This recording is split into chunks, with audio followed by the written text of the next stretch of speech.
So I returned from the United States in January 1968. Look at me, that's a... I look at you, yeah, sorry. And I joined the Central Electricity Research Laboratories. And I was given this interesting task of looking at the sort of background theory and understanding why 3 out of 6 cooling towers all collapsed one day in about 1965 in a high wind. And as they collapsed, they were all vibrating. The famous story of the Yorkshire builders, where they were going like a belly dancer. So there was this tremendous vibrations in and out. So they gave me the time then to begin to study turbulence, which I had not studied before. So I spent a lot of time at the Science Museum. I did Prince Albert and Queen Victoria, as you probably saw in my eldest film of the Ipcress file, where they had this scene in that long library. So I read all this stuff and soon began to sort of develop new ideas about how turbulence impacts on buildings. So we then did experiments there, and that emerged later on into a sort of big theory of how turbulence is distorted. In fact, my whole sort of professional life sort of started with this in academic research on what we call inhomogeneous turbulence, and was turbulence that is changing very rapidly as it's distorted, as it obviously is with the impacts on a big building. Whereas traditionally turbulence is a kind of a bit like molecules or eddies that are sort of well mixed up and slowly evolving one with the other, which is quite different and sort of drastically sort of impacting on a structure. And really I sort of almost began to invent that subject of highly inhomogeneous turbulence. We could use different bits of mathematics to create a general theory. But as it were, it's taken many years and continued after I'd left the electricity generating board. While I was there, it was interesting. Other things were interesting. One was that, which again I've sort of learned later about, here was an organisation in which people were living in different sort of silos and not communicating very much. And the scientists, some of them were dealing with extraordinarily large questions of the big growing UK nuclear power programme. They were also dealing with acid rain. So I was very interested in the practical side because I was already interested in sort of social aspects. And again, what was extraordinary was that we all knew that acid rain was happening there in the CEGB laboratories in 1968, but it wasn't officially recognised by the government for about 20 years afterwards. Even now in the House of Lords, it's interesting. I say to people, well, we all knew about this in the 60s. You knew about it, but it wasn't officially known. I said, well, we did the calculations and the aeroplanes. And it was also very interesting kind of a piece of politics that comes right forward to now is that the earlier research I was doing in my PhD, sponsored by the Electricity Board, came to a grinding halt because they said that nuclear power was going to be so cheap you barely need to meter it. That was the great expression in the 60s. And we had some discussions in sort of seminars about why they were pushing ahead with nuclear power so strongly, since the Act of Parliament that set up the Electricity Generating Board made no mention of nuclear as being the sort of raison d'etre of this institute. But as I learned, the ministers in passing the Act stated in Parliament that this was one of the primary roles of this great organisation, CEGB. And as I learned later in Parliament and from lawyers, there's something called the Pepper-Hart Act, or case, which says that what a minister says during the passage of a bill is almost part of the law. And so it was something, of course, that not most people realise that in the British Constitution. And we also did extraordinary experiments of looking at icing of overhead electric cables and the oscillations of the wind. So it was sort of a big time. But I then was given an offer or suggestion to apply for a job back in Cambridge. So my fellowship was I could continue. So in 1970 I was appointed as a lecturer in applied mathematics, which was quickly turned into a joint lectureship in engineering. So I had a very interesting time then for 22 years here in Cambridge as a lecturer in these two departments. The great advantage was both departments thought of me as in the other department, and therefore I avoided much of the administrative responsibilities that befall many of my colleagues.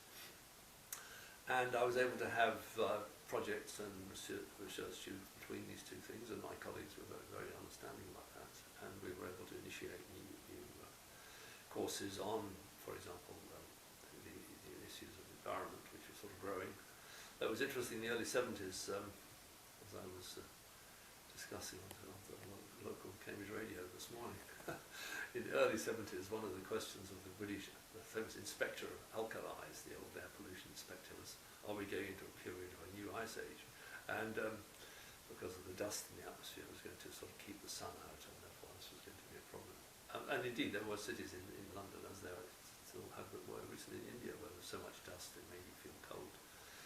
But by the late middle 70s, when we had the first incredibly hot summer in 76, you know, and people began to measure the increase in carbon dioxide on the big mountain in Hawaii, the move was more the other way to be concerned about climate change. But still, and I elected to the engineering department, and the engineering students were interested in that. One of my more amusing but also informative points was I used to ask the students in this air pollution course about an experiment which took place in London, which was that they looked at the blood of policemen who were on traffic point duty in Fleet Street. And the blood indicates whether you've been smoking or not. It also indicates whether you've been breathing in fumes from cars. And what they found was that a policeman on traffic duty after 4 hours actually had less of this carbon in their blood than before. And so I asked the student, what was the reason? And they said, have you ever seen a policeman smoking while he's on traffic duty? And so they all learnt. This was the 70s. The class that stopped smoking for about 3 days while they took in this message. But more. So you could see I was interested in teaching. Did you have many PhD students? Or? So I began to have. Progressively, I had more and more PhD students, and some of whom worked on this important theory of how turbulence changes over hills and around buildings. So that was taking on the work that I had begun. Then I began to also work on sort of serious questions of how pollutants disperse in the atmosphere. So that required understanding of turbulence, but then how you understand diffusion. And so I wrote some sort of important papers there, and it was quite nice to see writing papers, people quickly picking them up and then using them in America, for example, for practical purposes. And in fact, it was at that time again, it was very difficult to get new ideas being applied in the UK for improving the way we estimated how pollution moved around. And I quickly began to get the idea that if you got the Americans to adopt it, it might be easier to adopt it over here. And in fact, there was a marvellous old chief alkaline inspector, and I said, well, you know, the methods you're doing are wrong. He said, laddie, he said, we haven't lost a court case since 1902, he said. So I knew where I was. But we went to America on sabbatical leave and worked with the Environmental Protection Agency and helped them with very nice experiments in a big facility, and also field experiments. And there's a hill in Idaho where they had the pollution impacting on the hill and going around it and over it. And this verified beyond doubt, you know, the way in which pollutants, you know, move in these sort of complicated flow situations.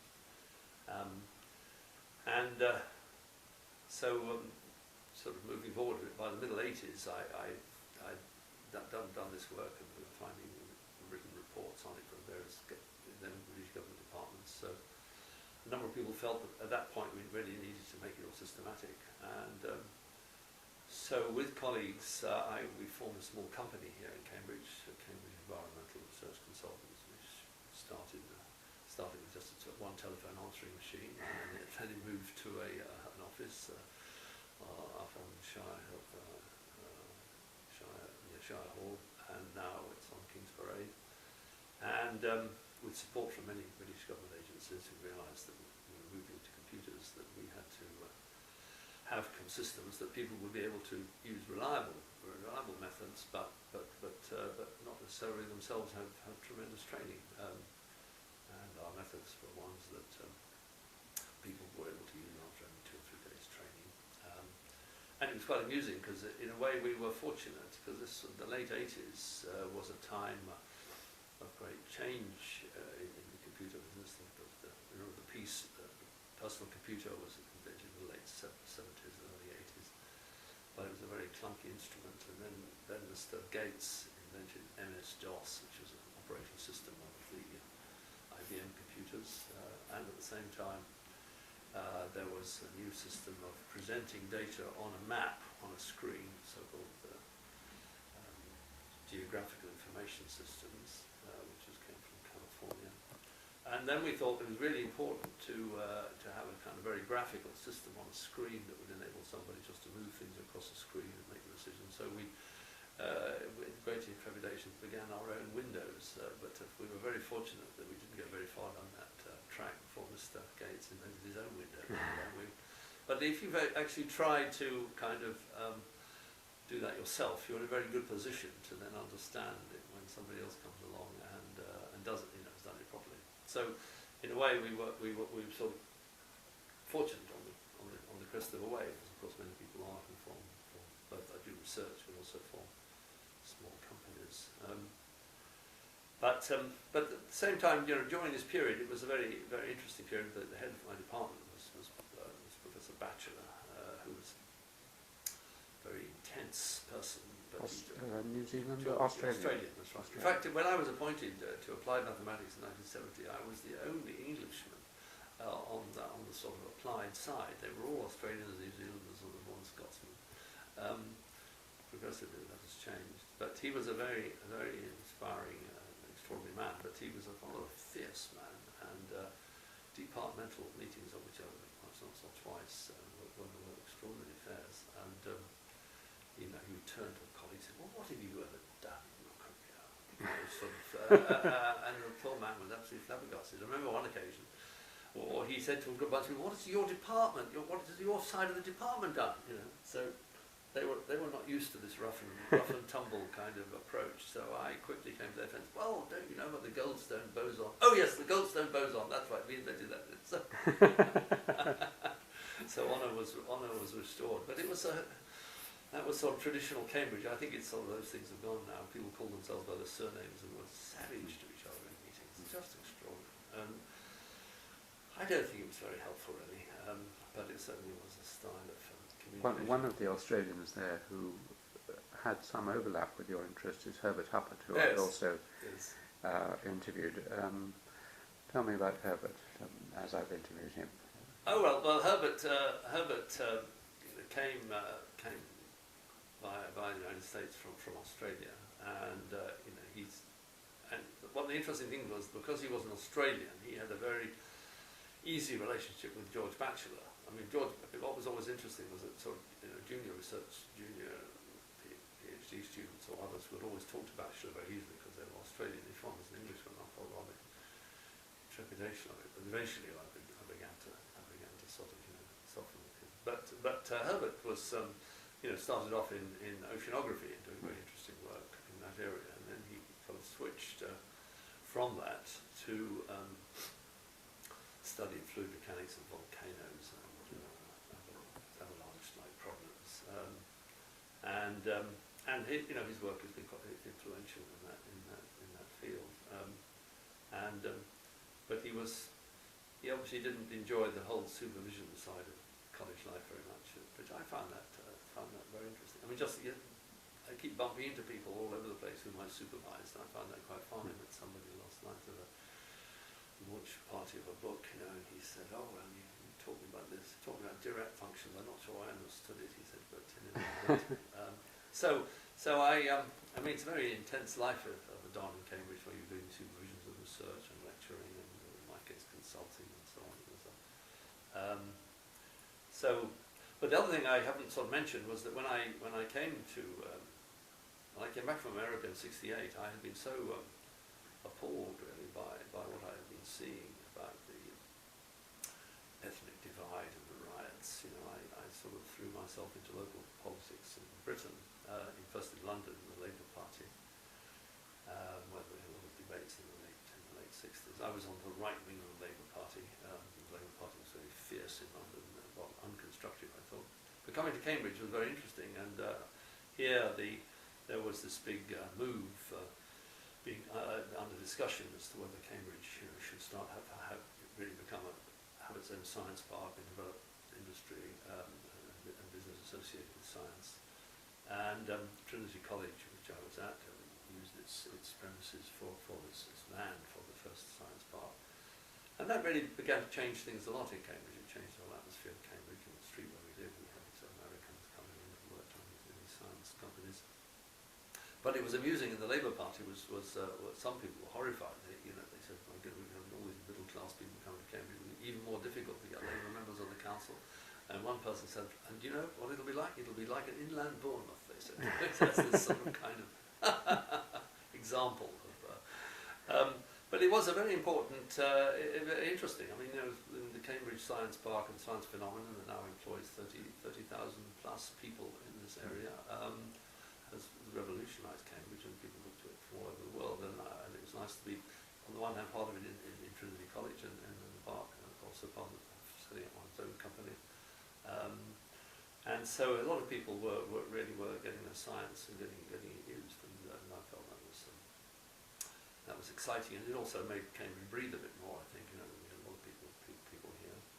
I was much involved. I take a bit of credit for that. Was that one of the big companies that came was Schlumberger, which is a sort of French-American company in oil exploration, and I acted as a consultant to them, and they, Mr. Bernard Vivet, said to me, Julian, where do you think we should put our big lab? I said, for goodness sake, Bernard, you must put it on university land where I can bicycle to easily. Do not put it on the Trinity Science Park where there's plenty of buildings there, and if you put it in the Science Park, I'm afraid the money will go, as I said, under the senior bursar's bed. Whereas if you put it in the university coffers, the university is very strapped for cash. We'll be able to use money. They'll be able to use the money immediately. And as Swindon Dyer, who was on the planning committee, which I was also on at the university, he immediately took that $3 million and bought the old Addenbrooks, which was otherwise going to be sold. So it was, I felt a little bit, by getting Schlumberger to go onto university land, the cash was, and now we have the Judge Business School there, it's very important. But there really was a serious threat that we were going to lose that building. So you can see that, in fact, I was on the City Council for 3 years, from 1971 to 1974, and my second year I was leader of the Labour group. And during that time we introduced pedestrianisation in Cambridge. It was an all-party agreement. One of the minor reforms I made was allow council tenants to choose the colour of their front door when it was painted by the council. It used to just be corporation green or something. So this was all part of my life, as well as, of course, as being a father and husband, and having our three children in Cambridge. It was a rich life. But and the other dimension, I would say, which was a very exciting dimension, and I think all of these things I was able to experience in England, in Cambridge at that time, which I didn't think I would have done had I been in America, was of course the great European dimension. I mean, I was an anti-European in the 60s. I went there with my wife and friends in the car, and I was astonished to see sort of people on horseback, ploughing fields in Germany in the 60s, and I thought, gosh, we're really paying for all this, and there was this sort of, used the sort of claptrap expression. It was a sort of, Catholic conspiracy was the continent of Europe and so on. But actually, I began to have some excellent European friends, German friends, and I sort of began to see, and with Bachelor, I was very keen on this sort of European mechanics movement, and I began to take a very big role in stimulating European meetings, and that was and collaborations with the European projects from the European Union were very exciting. We had to interact with people all across Europe. And some of the ideas I had certainly emerged from that period. And by the middle 80s, we had an extraordinary afternoon one day when about 3 or 4 Frenchmen came to visit us in Dampton. So there should be a big European centre for fluid mechanics and computing, and we wondered about that.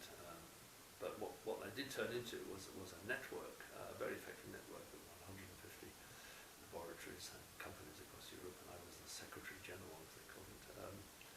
And that's been very effective, and that's continued for 20 years. Brussels is not very happy with this bottom-up movement.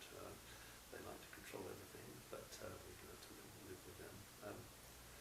So, from this sort of really sort of frenetic life, really, but I will say that we always had holidays and sabbatical trips, and then I had this. That's why I did a very important thing. I joined the Meteorological Dining Club. I was invited to join that in the middle 80s. So London, yeah. So I went down there, whatever it was, once a month, and met other members of the meteorological office and talked with them. I was doing some consulting advisory work with the Met Office, but then I had a telephone call in 1991 or something. Would I be interested in applying for the job of head of the Met Office? And so I paused for about 30 seconds and said, yes, I'd be very, very interested in that position. Because I had actually applied for one or two other positions, sort of research professor positions and so on, or applied. The Royal Society had one to do with industry, but I wasn't successful. So this idea of then moving to Bracknell for 5 years, being in charge of an organisation with 2,500 people and 300 researchers, was very, very exciting. And as I say, climate issues was emerging, but also the point was that, whereas computers were not being used in weather forecasts reliably in the early 70s, by this time the connection between the science and the computing and the big satellites, it was all beginning to come together. And so it wasn't just an administrative job, but you were a job in which every day it would be very technical. So I was it was rather amusing. The head of the Met Office said, "Would you be interested in applying?" I said, "Yes." He said, "Now we know how to frame the advertisement." He said, "This is what's called an open competition system."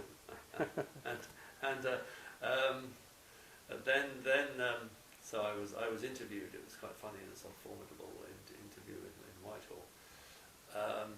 Two of the people on the board were sort of Cambridge kind of heads of the very senior Cambridge was Dyer was one of them, and Ron Oxford was another one. But there were two key questions in the interview.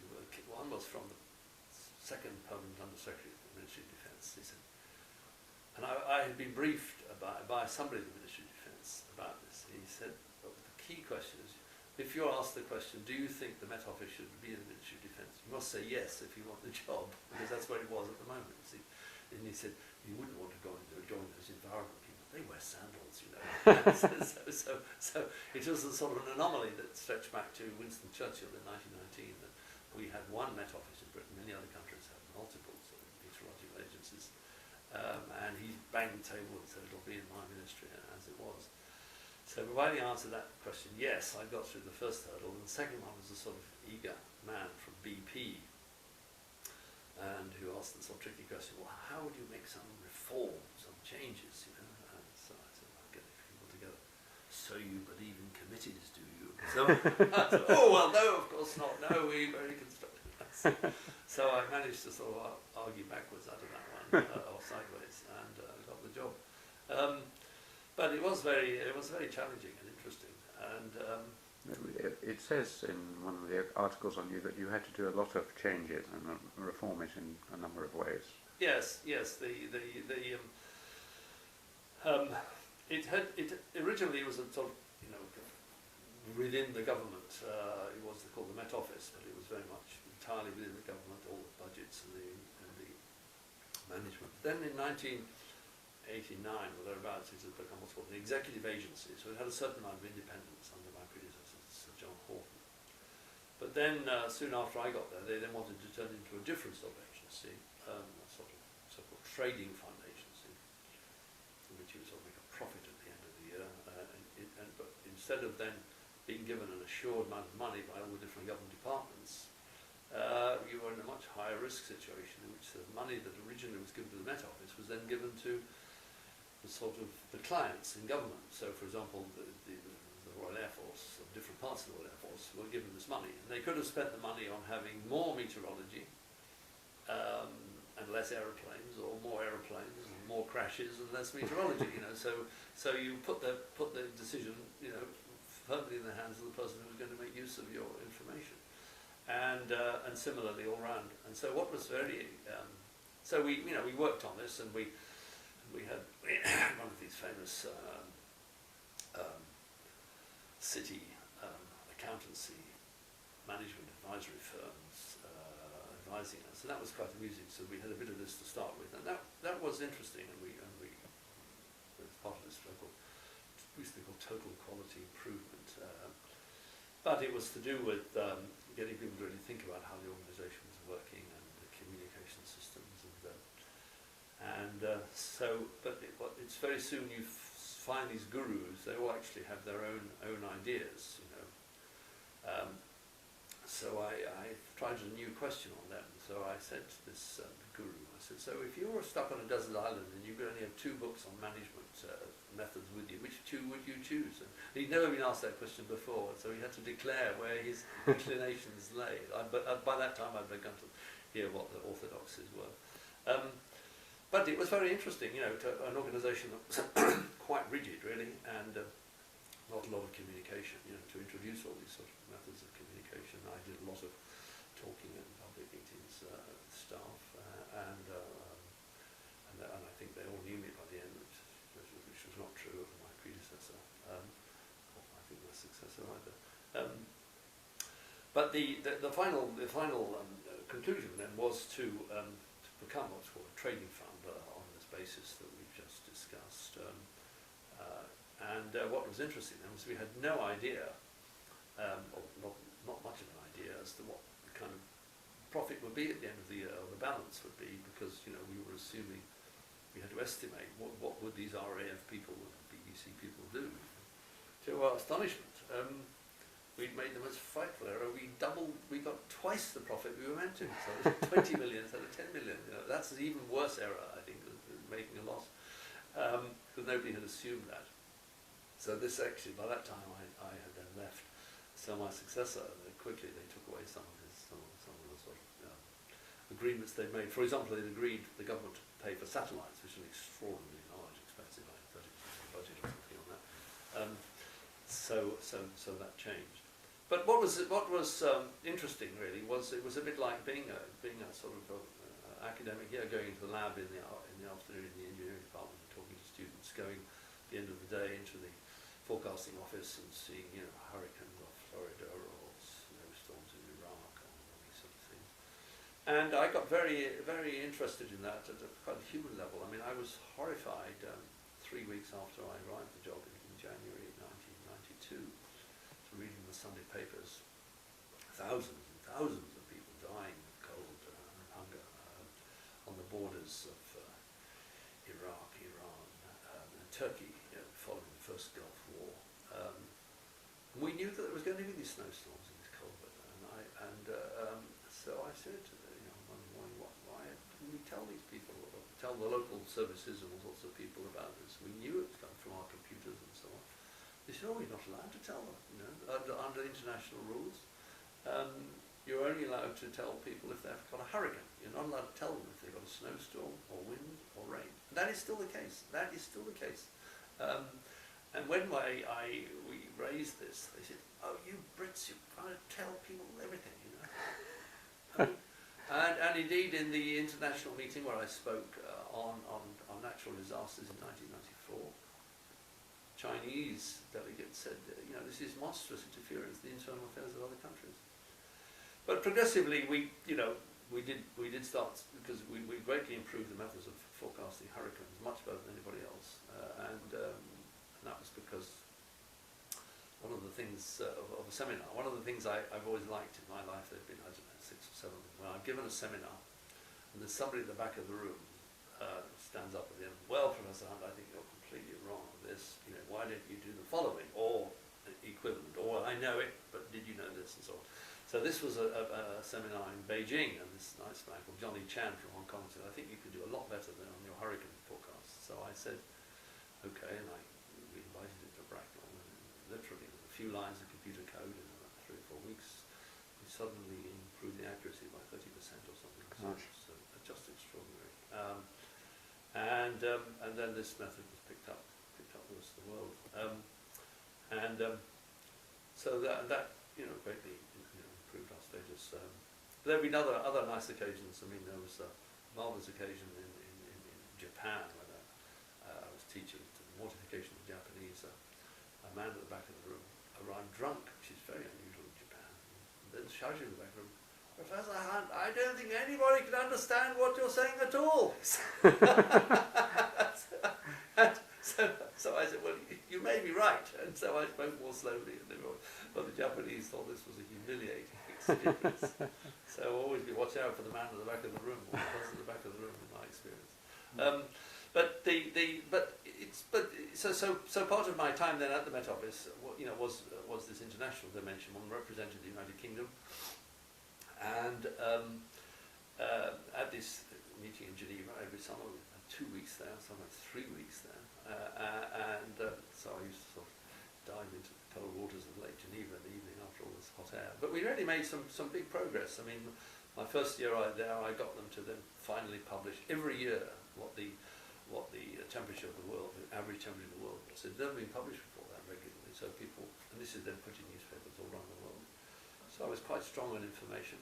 I tried to get them, that was just marvellous, the best one was that I tried to get them to improve their financial reporting systems. So I said, now remember this is an organisation with 6 or 7 languages, you see. So I said the accounts of this organisation are worse than the parish council. Oh God, that was then translated into Russian, Chinese, Arabic, God knows what. And they came up to me and asked, I'm very glad you think religion is important in meteorology. as indeed it is in Norway, but the Ministry of Religion and Meteorology are combined. Of course, Wednesday and Thursday, as we all know, are the meteorological days of the week, Woden and Thor. So I should had to be cautious about jokes. But no, it was absolutely a sort of gripping experience, and we made considerable improvements.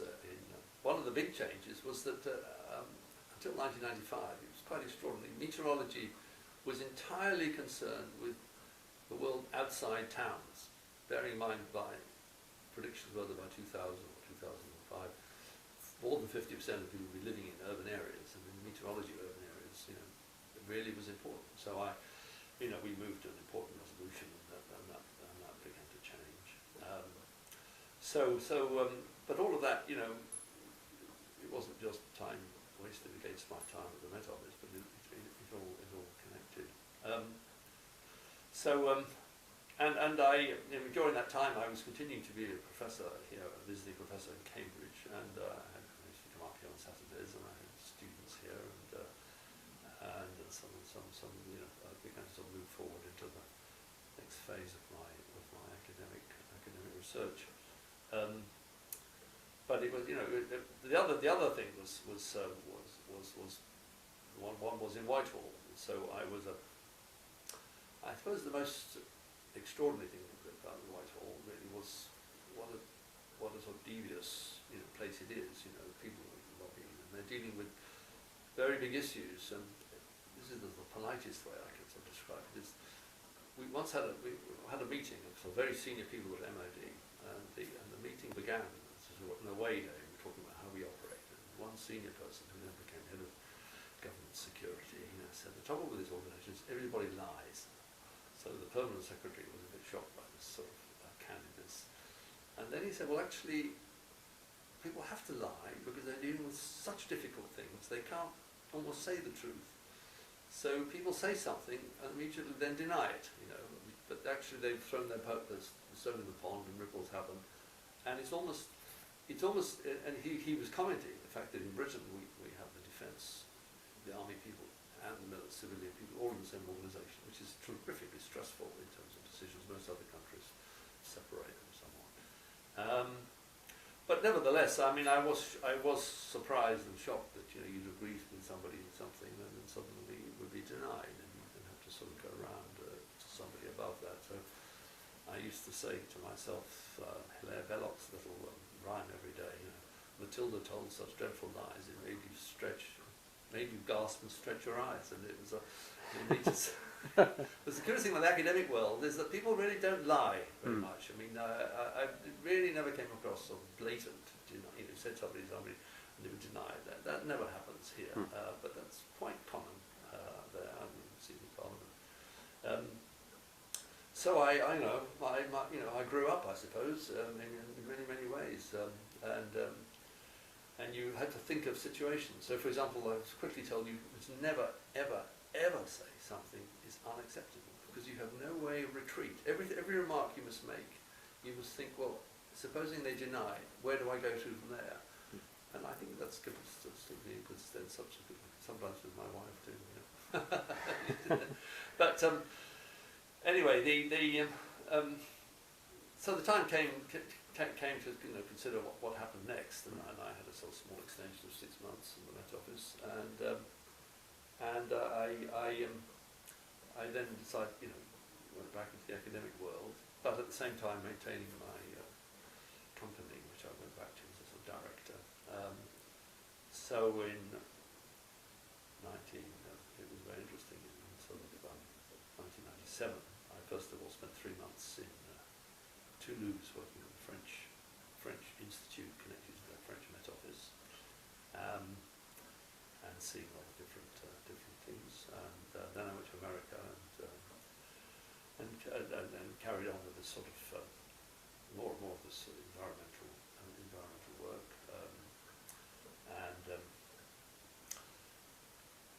it was quite interesting. I'd sort of become by this time sort of a weather person. I really understood weather and the difficulties. But one of the features of weather is it's very local nature. And but the weather is like other things. You have sort of standard models of it.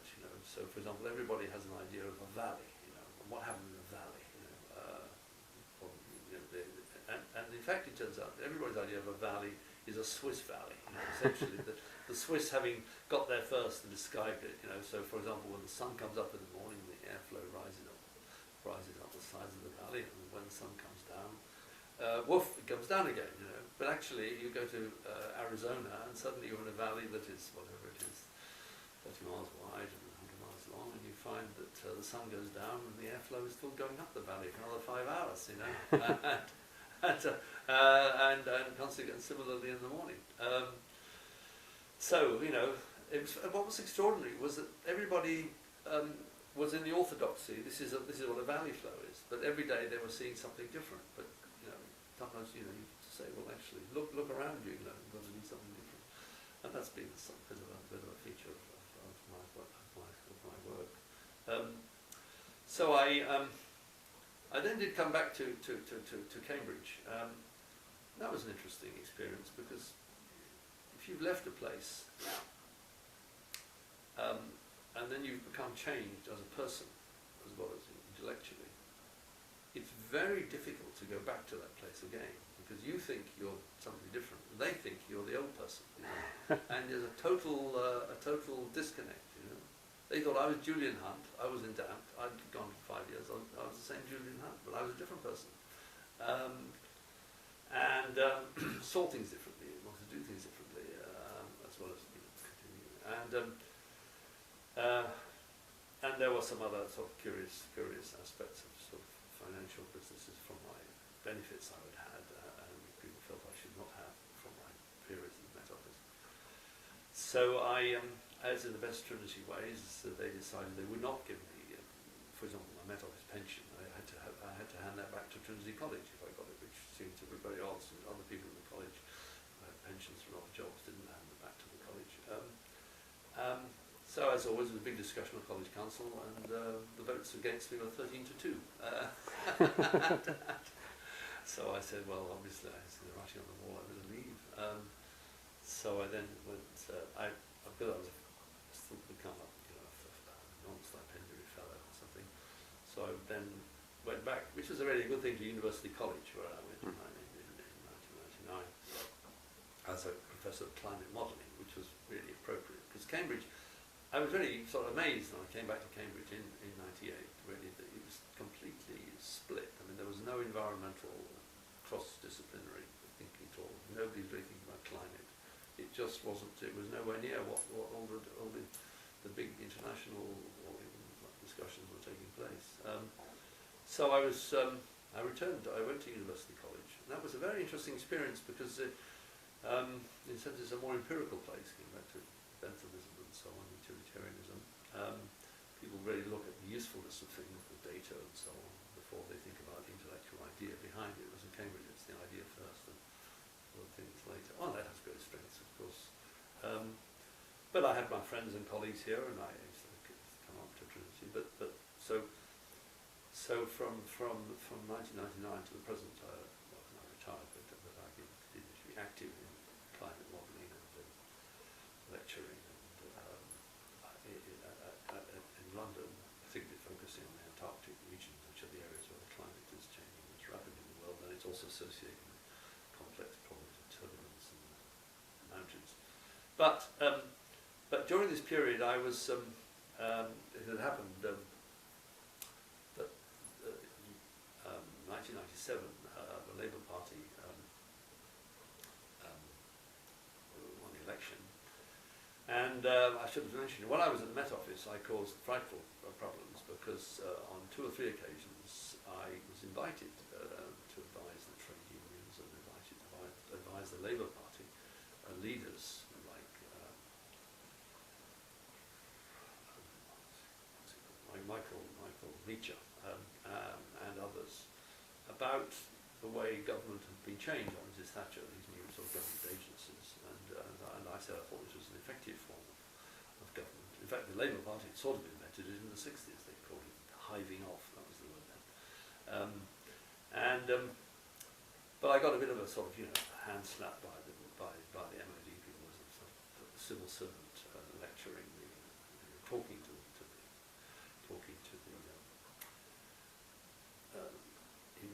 potential incoming government. And I even did something even more terrible. I wrote it down and gave me a piece of paper as to what I thought was doing. And but in a way, there's a word. So I just, you could say I wasn't a plot, but because they knew me, I'd been helping the Labour Party. People put me up for a peerage, a life peerage when the Labour Party came back to power, and I still think I'm the only scientist being appointed to the sort of senior scientist appointed to the Labour benches in the whole of whatever it is, 13 years or 12 years of Labour government. There have been many scientists appointed to the cross benches, but not to the Labour benches. So I was then appointed in 2000, and I had to choose the position of which I had my peerage. So because there were 3 other Lord Hunts, I chose to be Lord Hunt of Chesterton, which is the district of Cambridge I represented on the council where I had lived. And so I really found that very interesting, this last 8 or 9 years, being on being in the House of Lords. I think sort of, I've made some impact here and there, but one of the most sort of intriguing news, within a month of arriving in the House of Lords, there was a bill, a sort of transport bill, which had been widely proclaimed in the Labour Party manifesto of 1997. This was going to be the first bill to really integrate transport and the environment, and because I've worked on pedestrianisation in the city of Cambridge and excluding traffic and pollution, I was very interested in that.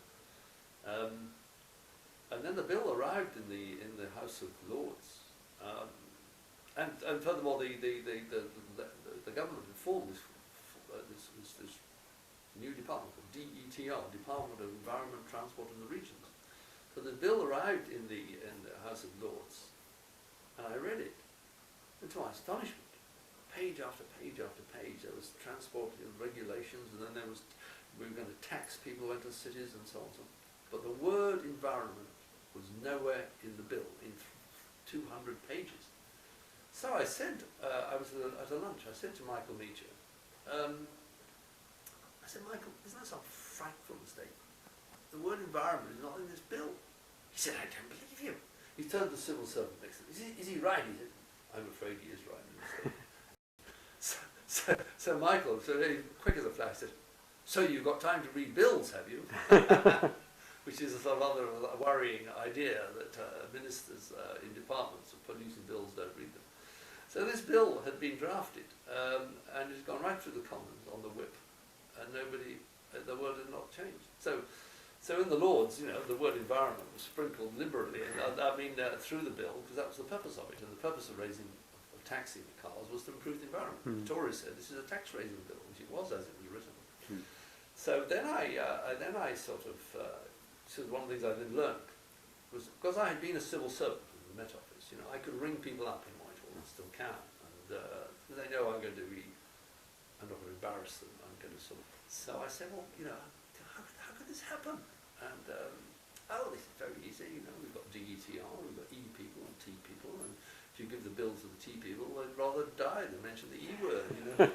It's like a party game, you know. And funnily enough, after a couple of years, that department split back again to the Department of Transport, Department of Environment, and now there's much more environmental work in transport. So it was sort of, well, I mean, that's just sort of, you know, an example, and one just has to be on one's guard. But one of the big improvements, of course, in legislation has been this so-called pre-legislative scrutiny. So before a bill comes out, a draft bill is produced, and witnesses are called, and individual members of the Parliament, the public, can write in their comments, and then the government does a response to those comments before it actually publishes the bill. That's a lot more intelligent, and I know a few other countries in the world, they studied it in America. In America, they start 5 bills simultaneously, 5 different committees, and it's just extraordinary. So it's quite efficient in a way, and this pre-legislative scrutiny is people from both houses, and I was on one this last year to do with coasts, the marine environment, and we had one committee, and we made a number of strong points, and some of them were included in the bill. So I felt that that's been a sort of really useful experience, and I've been able to use my background and so on. But I haven't, in sort of kind of, you could say, winding up. I mean, I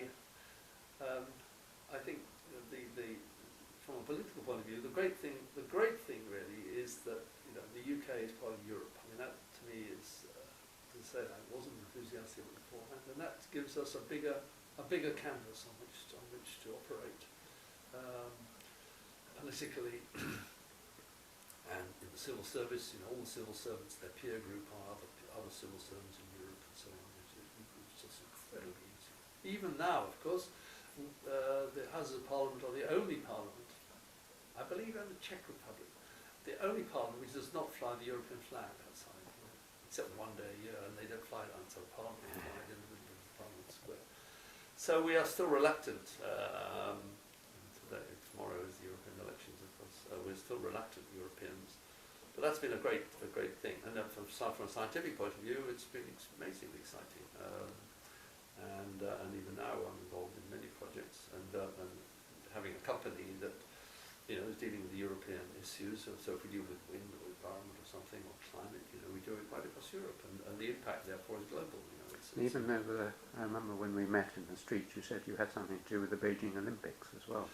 Oh yes, well one of the projects that we did in our company, was first of all in London to provide forecasts of tomorrow's air pollution to individuals living in different streets, because the pollution from traffic varies from one street to the next, and we get the sort of information from the satellites about the broad atmospheric conditions, and then we do calculations, and then we end up with mobile phones, which of course is another great revolution in this last 30 years. We can then send messages to people's individual mobile phones. And the same method, we were then using it was picked up by in Beijing to provide information on a street-by-street basis, because the pollution is different. I just was in Beijing in May, and it was just see the very bad level of pollution. It was an important thing to do. So that's an example, really. I mean, my wife is asthmatic, and so I'm very well aware of people having breathing difficulties. And so if you can give them advice, they actually take that seriously. I mean, the future, one hopes that we'll get people like that and farmers and others to not only give them information, but then for them to give you information back again, sort of to say how well they've felt, and then you'll be able to give them even more focused advice, in the future. I've got two questions, which then if there's anything else that I'd like to get in. One is that it mentions, I think, in one of the articles that you, apart from the Antarctic, you have an interest in Asian monsoons, and that you have been warning that the frequency or the precipitation or something from the monsoons is likely to vary quite considerably soon. Yes, one of the things I've done in Parliament, is join this very rewarding group called GLOBE, Global Legislators of a Balanced Environment, and this is a kind of a meeting place of parliamentarians, not ministers, from the leading industrial countries of G8, and plus, but then plus 5 others: India, China, South Africa, Brazil, Mexico. And in one of those meetings, I met colleagues from India who commented that in the year 2006, the Assam, where you are familiar with, had a drought. The first time in recorded history, as far as I gather, and on average over the whole area, the rainfall was about half. And this is an area in the world which is one of the wettest places in the world. They always used to say it was the wettest. Yes, Cherrapunji. It's not quite, but it's very, very extremely wet. At the same time, the rainfall in the northwest of India, which is normally desert in the summer, the Thar Desert, Rajasthan, was lots of rain, first time for 50 years. So these kind of patterns, can change with some changes in the sort of profile of temperature in the atmosphere, which is being affected by climate change. And we had a further meeting just in May on this. And it's going to be very serious. The whole kind of ice and snow in the Himalayas will change in the future. Whole parts of China, it seems as if they're expecting to become deserts. So the big question really is, what is, will India, who has this huge and growing population, quite an insensitive area which depends provisionally on the monsoon, any sort of slight diminution of that or variation of that, will just have extraordinary consequences. Worries me greatly. The last question I had really was about your family. I mean, you mentioned your wife, but also I know that your children are distinguished in their own fields. Yes, we've been very sort of fortunate, and my elder daughter Jemima, she was at school here in Cambridge, and she studied American studies at Sussex and went to America, and was an illegal immigrant for several years, working in tea shops, but nevertheless writing, and she wrote 2 novels, one of which was Living in New York, Notes from Utopia, which is a very amusing novel, which is another novel, and she's done a lot of journalism. And so she now has 2 children, and my second daughter, Tilly, she became a doctor. She's the only one of my children who's slightly scientific. She's a mathematics but she also did art. I mean, she was extraordinary. You know, she could have had an art scholarship. She was very talented. My wife's father was an artist, and so she you know, she became a doctor, but she found it very stressful doing paediatrics. So she's only moved into general practitioner. She's an extremely good diagnostician, and she has two children. She married this rather well-known novelist, Giles Foden. Interestingly, Giles has just written a book on turbulence, which was entitled Turbulence, and it's a fictionalisation to some extent of my great uncle, Lewis Fry Richardson, whom he was I told him that I think I'm very interested in, and this book has just come out this week. So it's he's made various sort of public announcements about getting ideas from the farmer, which is quite amusing. And my son Tristram, who was born in the Mill Road nursing home, he did well. He went to University College School, and he became a historian. But I think it's important to realise he sort of at Cambridge. He studied history and the footlights, and so he was sort of, the idea of presentation is an important part of his kind of makeup, and in a very witty sort of way. It wasn't actually partly footlights, partly some of the other reviews. He wrote this, the only time that the Trinity play, which is put on at the end of the summer review, had to be censored by the senior bursar, was when he put on a play in the year that Trinity's bank went bust bearings, and so he produced a play about Trinity College and Bearings Bank, which was extremely funny. The senior bursar got very nervous about it.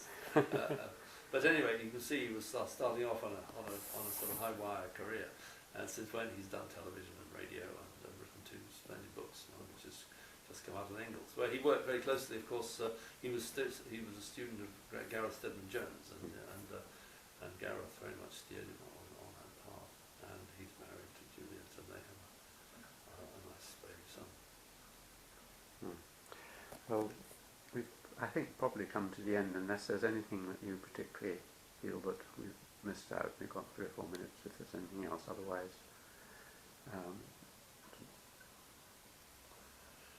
no, I mean, well, I think it's a very fortunate life, really.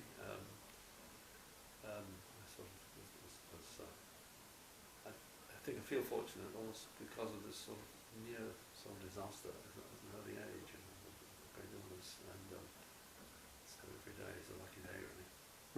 And if I can just end by saying how nice it's to meet you again, Julian, after 60 odd years, nearly 60 years. I know, it's fantastic.